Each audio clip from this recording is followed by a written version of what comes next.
Pour parler de l'économie souhaitable, il faut peut-être essayer de redéfinir ce que c'est que le non souhaitable. Qu'est-ce que c'est qu'une économie non souhaitable? Et pour ça, on peut s'appuyer sur les quatre grandes critiques du capitalisme tel qu'il a évolué depuis plusieurs années. La première grande critique qui s'impose depuis les années 2000, c'est la critique écologique. Se pose la question pour l'entreprise de savoir comment intégrer des logiques d'économie circulaire, comment réformer ses systèmes productifs pour pouvoir essayer de relever le défi écologique. La deuxième grande critique, c'est la critique sociale.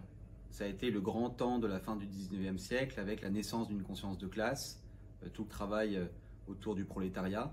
Cette critique-là a plutôt disparu au lendemain de la Seconde Guerre mondiale avec le développement d'une classe moyenne. Elle est en train de reparaître, de réapparaître à un moment clé où on parle beaucoup d'ubérisation de l'économie, de précarisation de l'emploi, d'inégalité dans la valeur et le pouvoir au sein des entreprises.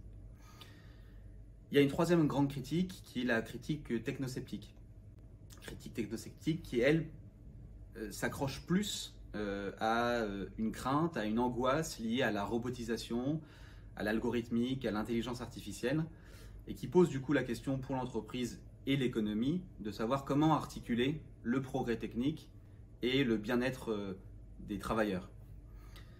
Il y a une dernière critique très importante qui est la critique artiste qui, elle, est en plein essor depuis plusieurs années avec notamment les phénomènes de bullshit jobs, de big quit qui commencent à s'exporter depuis les États-Unis et qui pose au fond la question du sens du travail, de la motivation des salariés et qui invite les entreprises à se poser la question de leur raison d'être, de leur mission.